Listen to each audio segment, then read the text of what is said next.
پچھلے دنوں اسلام آباد میں ایک منہ پھٹ چینی ماہر معاشیات نے ایک پروگرام میں ہمارے وزیر خزانہ کو اڑے ہاتھوں لیا. اس نے کہا تم مغرب کو اور امریکہ کو الزام دینا بند کرو, تم خود اپنی معاشی بربادی کے ذمہ دار ہو.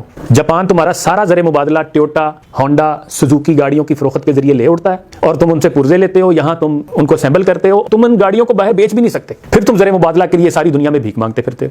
ان گاڑیوں کے لیے پیٹرول چاہیے ہوتا ہے, پھر اس کے لیے بھی بھیک مانگتے ہو. تم اپنی گاڑیاں بناؤ, اپنے پلانٹ لگاؤ. تمہاری بیوروکریسی اور تمہاری شرافیہ کی وجہ سے جاپان جو ہے وہ یہ میٹھا زہر تمہیں دے رہا ہے. تم اپنے پلانٹ لگاؤ, اپنی گاڑیاں بناؤ. پھر اس نے کہا کہ تم زراعت کو ترقی دو, تم صنعت کو ترقی دو, تم ایکسپورٹ کو بڑھاؤ. ویئر دیر از ول دیر از وے. نیت صاف منزل آسان. کام کرنا ہو تو 100 راستے ہیں نا, لیکن لگتا یہ ہے کہ ہماری نیتیں صاف نہیں ہیں, کام ہم کرنے نہیں چاہتے. غور طلب بات یہ ہے کہ وہ قوم جو ایٹم بم بنا سکتی ہو, جو میزائل ٹیکنالوجی بنا سکتی ہو, جو ٹینک بنا سکتی ہو, جو جنگی جہاز بنا سکتی ہو, وہ موبائل فون نہیں بنا سکتی, وہ گاڑیاں نہیں بنا سکتی, وہ لیپ ٹاپ نہیں بنا سکتی. اس نے کہا چین کو ماڈل مت بناؤ, چین کو کاپی مت کرو, تم چین کبھی نہیں بن سکتے کیونکہ اس کے لیے بڑی قربانی اور سخت ڈسپلن کی ضرورت ہے. پھر اس نے کہا تم مراکش کو اپنا ماڈل بناؤ, وہ دنیا میں تیزی سے ترقی کر رہا ہے, اپنی صنعت کو ترقی دے کر, اپنی زراعت کو ماڈرن کر کے, اور آج اس کی گاڑیاں جو ہیں وہ ساری دنیا میں خریدی جا رہی. میں کہتا ہوں جو کھری سنا دی اس نے. کوئی غیرت ہو نا, تو میں تو یہ فیل کر رہا تھا کہ یہ ایسے ہی ہے جیسے چوک میں کھڑا کر کے جوتے مار دینا کسی کو. اگر ہم میں غیرت ہو تو غیرت ہے بڑی چیز, جہانے تک و دو میں پہناتی ہے یہ درویش کو تاج سر دارا, لیکن وہ غیرت ہم لائیں کہاں سے؟ ہم غلام ابن غلام ابن غلام. حمیت نام تھا جس کا, گئی تیمور کے گھر سے. یہ واقعہ پڑھنے کے بعد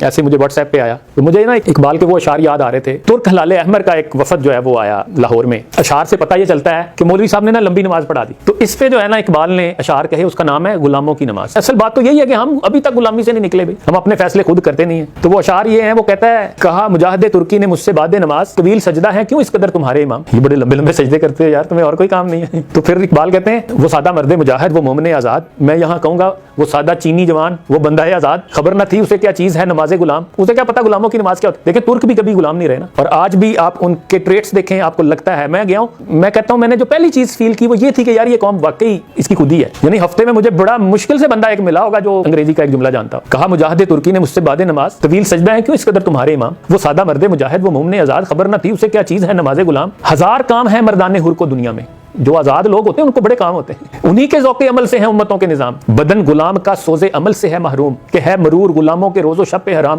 غلاموں کو تو پتہ ہی نہیں ہوتا ان کی کیا پلاننگ ہوگی بھائی, وہ تو آقا نے جو کہا ہے وہ کریں گے بس, دیٹس آل. یہی ہماری زندگی ہے. وہ تو آزاد لوگ ہوتے ہیں جو پلاننگ کرتے ہیں, جو لانگ ٹرم سوچتے ہیں, جو مستقبل کو سوچتے ہیں. پھر آخر پہ اقبال نے کہا کہ طویل سجدہ اگر ہیں تو کیا تعجب ہے, برائے سجدہ اور غریبوں کو کیا ہے کام. غریبوں کو اور کام ہی کیا سجدوں کے علاوہ. خدا نصیب کرے ہند کے اماموں کو وہ سجدہ جس میں ہے ملت کی زندگی کا پیام. اقبال آخر پہ دعا کرتا ہے کہ اللہ کرے ہمارے ہند کے اماموں کو وہ سجدہ نصیب ہو جس سے ملتیں کھڑی ہوتی ہیں, جس سے قومیں کھڑی ہوتی ہیں, جس سے قومیں عروج پاتی ہیں, جس سے قومیں دنیا میں اپنا مقام پیدا کرتی ہیں.